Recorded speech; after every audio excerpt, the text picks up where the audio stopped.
Hello കൂട്ടുകാരെ, എൻ്റെ പുതിയ വീഡിയോയിലേക്ക് എല്ലാവർക്കും സ്വാഗതം. പുതിയ വീഡിയോ എന്ന് പറയാം. പക്ഷെ ഞാൻ കഴിഞ്ഞ വീഡിയോ, അതായത് നമ്മുടെ നെടുങ്കയം പോയതിൻ്റെ വീഡിയോ, അതിൻ്റെ സെക്കൻഡ് പാർട്ട് 2 വീഡിയോ ആയിട്ടാണ് ഞാൻ ഇടുന്നത്. ഞാൻ നേരത്തെ കാണിച്ചത് നിങ്ങൾ ആദ്യം കണ്ട വിഷ്വലില്ലേ, അവിടെ തന്നെ ആയിരുന്നു ഞാൻ പാർട്ട് 2ൽ നിർത്തിയിട്ടുണ്ടായിരുന്നത്. അന്ന് ഞാൻ പറഞ്ഞിട്ടുണ്ടായിരുന്നു, ആ വീഡിയോയിൽ ഞാൻ പറഞ്ഞിട്ടുണ്ടായിരുന്നു, ഞാൻ അവിടെ ഞങ്ങൾ പിറ്റേ ദിവസം രാവിലെ ഒക്കെ കുറച്ച് നേരം കഴിഞ്ഞിട്ട് ഞങ്ങൾ പുറത്തേക്കൊക്കെ പോയിണ്ടായിരുന്നു എന്ന്. അപ്പോൾ അവിടെ നിർത്തിയതാണ്, ഞാൻ അവിടെ വൈൻഡപ്പ് ചെയ്തതാണ്. അപ്പോൾ ആ വൈൻഡപ്പിന് ശേഷം വീണ്ടും തുടങ്ങുകയാണ് ഞാൻ ഇവിടെ. അപ്പോൾ ആ പോയ സ്ഥലങ്ങളും കാര്യങ്ങളൊക്കെ നിങ്ങൾക്ക് കാണണ്ടേ? ഓക്കെ, നമുക്ക് കണ്ടിട്ട് വരാം.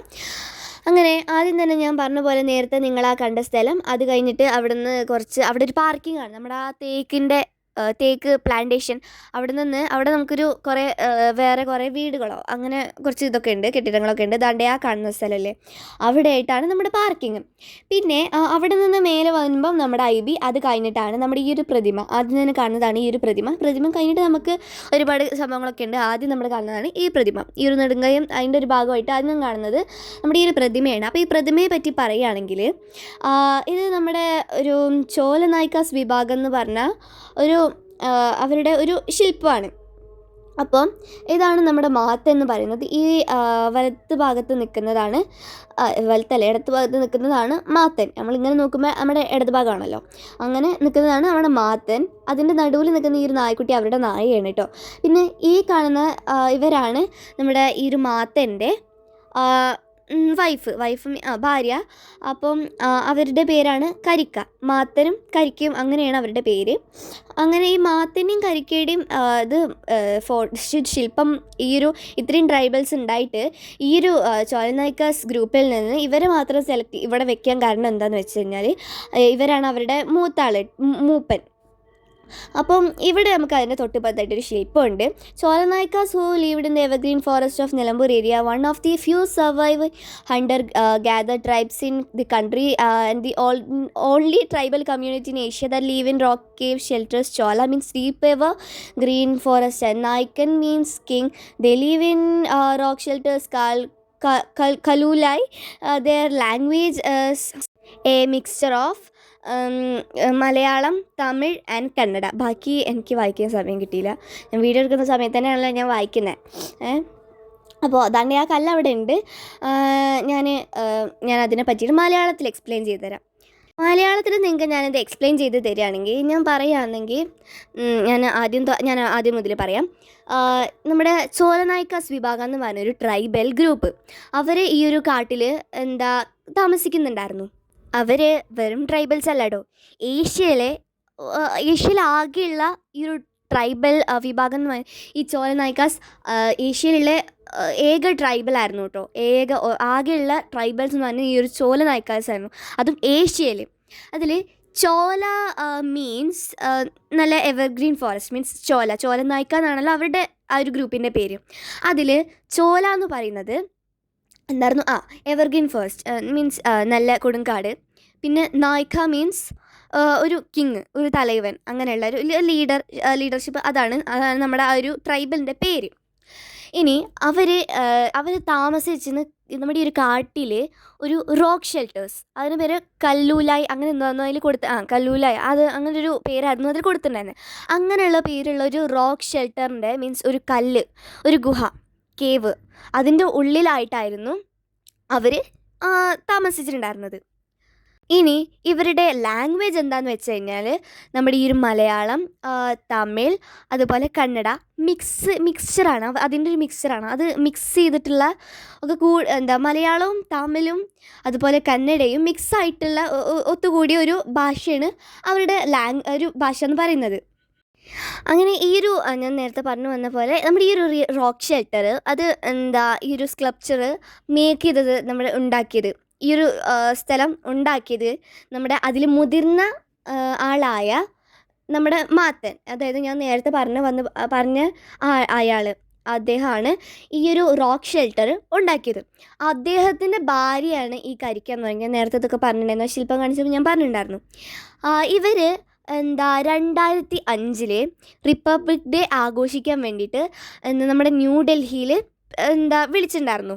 അവരുണ്ടല്ലോ, അവർ ഒരു സ്പെഷ്യൽ ഇൻവൈറ്റ്, ഒരു നമ്മുടെ ഒരു ചീഫ് ഗസ്റ്റ് എന്നൊക്കെ പറയില്ലേ, അതുപോലെ ഒരു പ്രത്യേക അതിഥിയായിട്ടാണ് അവരങ്ങോട്ടേക്ക് ക്ഷണിച്ചത്. അവരതിന് പോയി. റിപ്പബ്ലിക് ഡേക്ക് മാത്തനും അദ്ദേഹത്തിൻ്റെ ഭാര്യ കരിക്കയും കൂടിയും ആ ഒരു റിപ്പബ്ലിക് ഡേ ആഘോഷിക്കാൻ വേണ്ടിയിട്ട് പോയി. എന്നിട്ട് അതൊക്കെ കഴിഞ്ഞിട്ട് 2022 ജനുവരി 26 നമ്മുടെ നിർഭാഗ്യവശാൽ നമ്മുടെ ഒരു മാത്തൻ കാട്ടാനയുടെ ചവിട്ടേറ്റി മരണപ്പെട്ടുപോയി.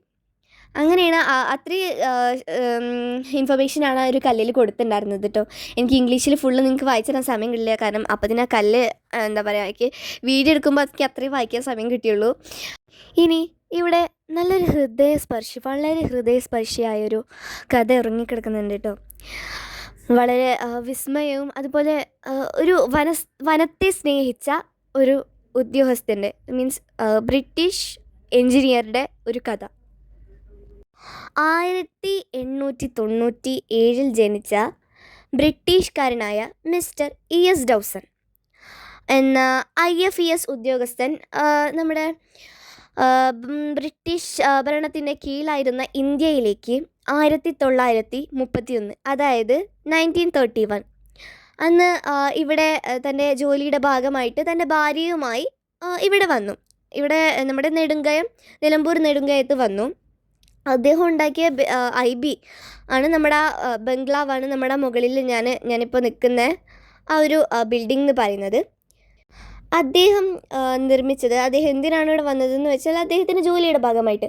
അദ്ദേഹത്തിന് എന്തായിരുന്നു ഇവിടെ ജോലി എന്ന് ചോദിക്കുകയാണെങ്കിൽ ഞാൻ പറയാം, അദ്ദേഹം 1931, അദ്ദേഹം ഒരു IFES ഉദ്യോഗസ്ഥനാണ്, എൻജിനീയറാണ്.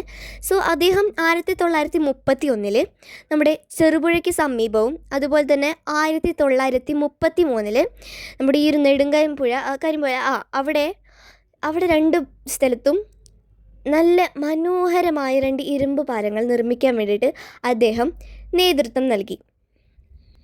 ഇനി എന്തിനായിരുന്നു അദ്ദേഹം ഇവിടെ ഈ പാലം ഉണ്ടാക്കിയത്? അതും ഞാൻ പറഞ്ഞു തരാം. അവർക്ക് നമ്മുടെ ഈ നിലമ്പൂരിൽ തേക്ക് കൊണ്ടുപോകാൻ വേണ്ടിയിട്ട് അവർക്ക് ട്രെയിൻ ഉണ്ടാക്കിയത് അവരുടെ നാട്ടിലേക്ക് തേക്ക് കൊണ്ടുപോകണം അവർക്ക്. അപ്പം അവർ അത് കൊണ്ടുപോകാൻ വേണ്ടിയിട്ടുള്ള ട്രെയിൻ ഉണ്ടാക്കാനും അവരുടെ നാട്ടിലേക്ക് തേക്ക് കൊണ്ടുപോകാനുമായിട്ടാണ് ഈ ഒരു പാലം നിർമ്മിച്ചത്.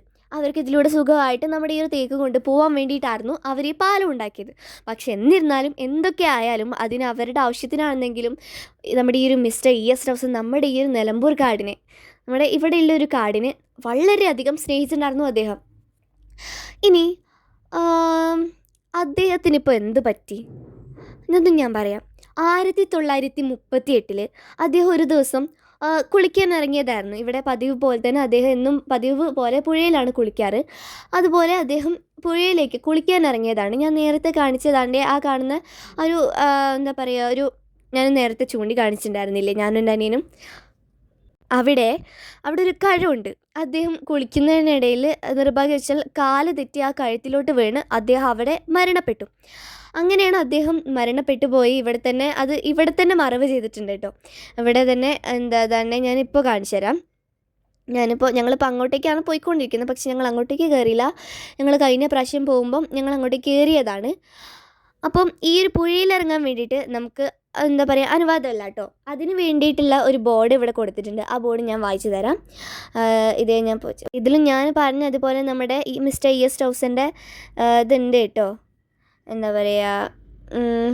കഥയുണ്ട് ഇതിനകത്ത്. 1938 ഇംഗ്ലീഷുകാരനായ ഫോറസ്റ്റ് എഞ്ചിനീയർ ഈ കയത്തിൽ മുങ്ങി മരിച്ചതാണ് രേഖാമൂലമുള്ള ആദ്യത്തെ വിവരം. അതിനുശേഷം പല സന്ദർശകരും ഈ കയത്തിൽ നിന്നും ഭാഗ്യം കൊണ്ട് മാത്രം രക്ഷപ്പെട്ടിട്ടുണ്ട്. നിർഭാഗ്യം കൊണ്ട് ഈ കയത്തിൽ മുങ്ങി മരിച്ചവർ അനവധിയാണ്.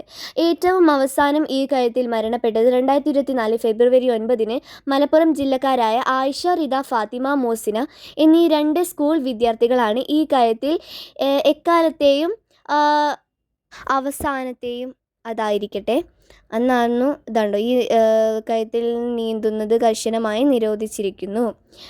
അതാണ് ഈ ഒരു ബോർഡിൽ കൊടുത്തുള്ളത്. ഞാൻ നേരത്തെ വെച്ച 2 പേരാണ് അവസാനമായിട്ട് അവിടെ മരണപ്പെട്ടിട്ടുള്ളത്. ഇനി ഞാൻ നേരത്തെ പറഞ്ഞത് എന്താ, ഞാൻ ഇനി പോകുന്നത് നമ്മുടെ ഡോസൻ്റെ ടോംബിലോട്ടാണെന്നാണ് പറഞ്ഞത്. അപ്പം നമുക്ക് ആ ടോംബ്, ഞാൻ അങ്ങോട്ടേക്ക് പോകുന്നില്ല ഇപ്പോൾ തൽക്കാലത്തിന്, ഞങ്ങൾ പോകുന്നില്ല കേട്ടോ. അവിടെയാണ് അതാണ്ട് ആ കാണുന്ന ബോർഡ് കാണുന്നുണ്ടോന്നാവോ, ആ കാണുന്നതാണ്, അവിടെയാണ് നമ്മുടെ ഈ ഒരു ഡോസൻ സാഹിബിൻ്റെ നമ്മുടെ മരണപ്പെട്ടിട്ട് അടക്കിയിരിക്കുന്ന സ്ഥലം. അങ്ങനെ ഞങ്ങളിതേ ഇനി വീണ്ടും തിരിച്ച് പോവുകയാണ്. അപ്പം തിരിച്ച് പോകുമ്പോൾ നല്ല കാടാണ്, നല്ല ഭംഗിയാണ്. എന്നാൽ നമുക്ക് എന്തെങ്കിലുമൊക്കെ ഒരു കഥ പറയണ്ടേ? കഥ പറയുമ്പോഴല്ലേ ഇതിനൊരു ട്വിസ്റ്റും ത്രില്ലൊക്കെ ഉണ്ടാവുക. ഞാനിനി അടുത്ത കഥ പറയാനിപ്പോൾ എന്താ. ഓക്കെ, എനിക്കൊരു സംഭവം കിട്ടിയിട്ടുണ്ട്. നമ്മൾ ആ ടോംബ് ഞാൻ ഇപ്പോൾ കാണിച്ചു തന്നു, പക്ഷെ ഞങ്ങൾ അങ്ങോട്ടേക്ക് പോയില്ല. അപ്പോൾ ഞാൻ നിങ്ങൾക്ക് ജസ്റ്റ് ഒന്ന് അത് വായിച്ചു തരാം. ഓക്കെ, ഞാൻ വായിച്ചു തരികയാണെങ്കിൽ അവിടെ ഉള്ളൊരു ഫലകത്തിൽ എഴുതിയിട്ടുള്ള കുറച്ച് മെസ്സേജസ് ആണ്. ഞാനതിൽ അത് വായിച്ചു തരാം. Mister E.S. ഡോസൻ എന്നായിരുന്നു അതിൻ്റെ heading. An English man was the forest engineer in India, forest engineering service. He's constructed the girder bridges at Cherbuya during 1931 and at Nedungayam during 1933 to facilitate transport of timber. He was in service as forest engineer for 15 years. He died by drowning while he was swimming in the river at Nedungayam on 9/10 1938. He was buried at Nedungayam and tomb of Dawson is built there at his favorite spot. ഇത് പറയുന്നത് എന്താണെന്ന് വെച്ച് കഴിഞ്ഞാൽ, ഞാൻ നേരത്തെ പറഞ്ഞ പോലെ തന്നെ നമ്മൾ തേക്ക് മരങ്ങൾക്ക് ട്രാൻസ്പോർട്ട് ചെയ്യാൻ വേണ്ടിയിട്ടാണ് അദ്ദേഹം ഇവിടെ പാലം ഉണ്ടാക്കിയത്. പാലം നമ്മുടെ ഈ ഒരു തേക്കിന് ടിമ്പർ എന്നാണ് കേട്ടോ, പുതിയൊരു അറിവാണ്. ടിമ്പർ എന്നാണ് നമ്മുടെ തേക്കിന് പറയുന്നത്. അതുപോലെ നമ്മുടെ ഒരു ഇരുമ്പ് പാലം, അതിന് നമ്മൾ പറയുന്നത് ഗിർഡർ ബ്രിഡ്ജ്, GRIDER ബ്രിഡ്ജസ് എന്നാണ് പറയുന്നത്. അദ്ദേഹം ഇവിടെ 15 വർഷത്തിനാണ് സർവീസ് ചെയ്തിട്ടുള്ളത്.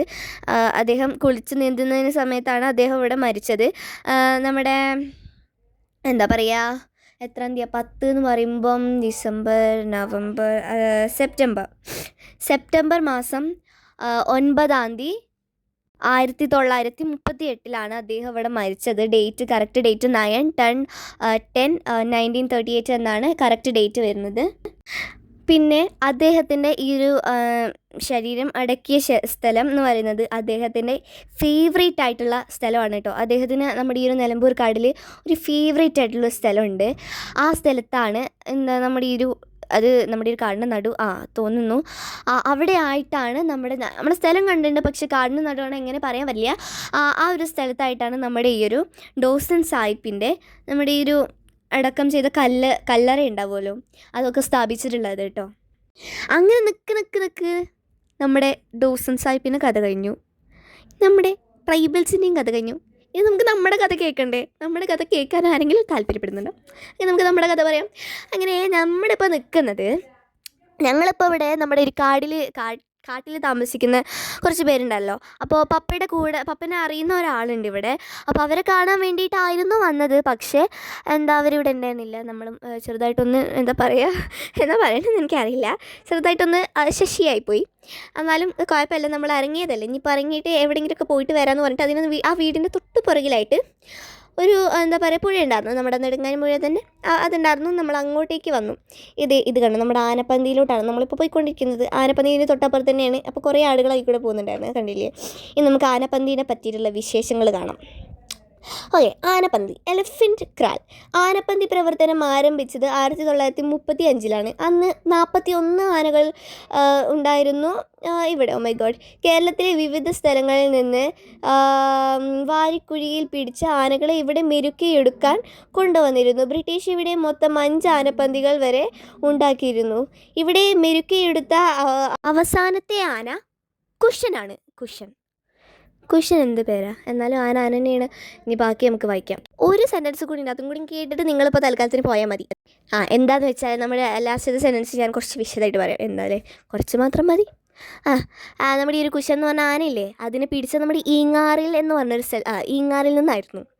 ഇനി നമുക്കൊന്നും കൂടി ഒന്ന് വിശദമായിട്ടൊന്ന് പറയണ്ടേ? എപ്പോഴത്തെയും പോലെ ഞാൻ വിശദമായിട്ട് പറയാം. നമ്മുടെ ഈ ഒരു ആനപ്പന്തിയിൽ മൊത്തത്തിൽ 41 ആനകളെ ഇവിടെ പിടിച്ചിട്ടുണ്ടായിരുന്നു. ബ്രിട്ടീഷുകാർ 5 ആനകളെയാണ് ഇവിടെ എന്താ പറയുക കൊണ്ടുവന്നിരുന്നത്. ഇവിടെ ഉണ്ടാക്കി ആനപ്പന്തികൾ 5 എണ്ണമായിരുന്നു ഇവിടെ നമ്മുടെ ഈ ഒരു ബ്രിട്ടീഷുകാർ ഉണ്ടാക്കിയിരുന്നത്. ഇവിടെ നമ്മുടെ ആനയെ എന്താ പറയുക ആനയെ മെരുക്കിയെടുക്കാൻ വേണ്ടിയിട്ടൊക്കെ ഒരുപാട് ഇങ്ങോട്ട് കൊണ്ടുവന്നിട്ടുണ്ട് കേട്ടോ. മെരുക്കിയെടുത്തിട്ട് ഇവിടെ വെക്കാൻ വേണ്ടിയിട്ടൊക്കെ ഒരുപാട് കൊണ്ടുവന്നിട്ടുണ്ട്. പിന്നെ ഇവിടെ അവസാനമായിട്ട് ഉണ്ടായിരുന്ന ആന എന്ന് പറയുന്നത് നമ്മുടെ കുശനായിരുന്നു. അത് ഞാൻ നേരത്തെ പറഞ്ഞതാണ്, എന്നാലും ഒന്നും കൂടി പറയാം. കുശൻ എന്ന് പറഞ്ഞ ആനയായിരുന്നു. അവനെ നമ്മുടെ ഈങ്ങാറിൽ നിന്നുമാണ് കൊണ്ടുവന്നിട്ടുണ്ടായിരുന്നത്. ആ ഒരു കുശൻ എന്ന് പറഞ്ഞ ആനക്കുട്ടൻ നമ്മൾ ഈങ്ങാറിൽ നിന്നാണ്. ആനക്കുട്ടനാണോ ആന ചേട്ടനാണോ ആന ചേച്ചിയാണോ എന്നൊന്നും അറിയില്ല, എന്തായാലും ആനയെ ഈങ്ങാറിൽ നിന്നുമായിരുന്നു കൊണ്ടുവന്നിരുന്നത്. പേര് കേട്ടിട്ട് ആണിനെ പോലെയുണ്ട്. ഇനി നമ്മുടെ കഥയെ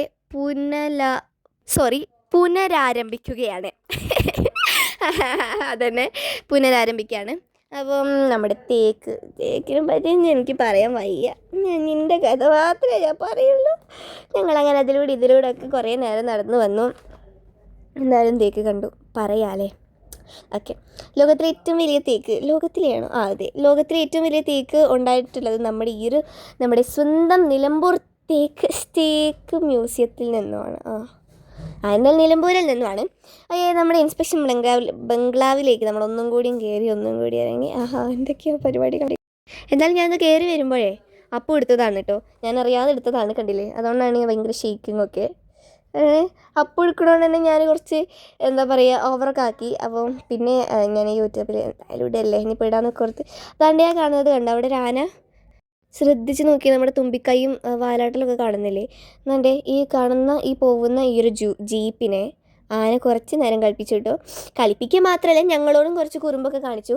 എന്നിട്ട് ഞങ്ങൾ ഒരുപാട് മുമ്പിലേക്ക് വന്നിട്ട് സൂം ചെയ്തിട്ടാണ് എടുക്കുന്നത്. അതുകൊണ്ടാണ് ഇത്ര ക്ലാരിറ്റി കുറവ്. ഞങ്ങൾ ഒരുപാട് ബേക്കിലേക്ക് വന്നു കേട്ടോ. എന്നിട്ടാണ് ഞങ്ങൾ എടുക്കുന്നത്.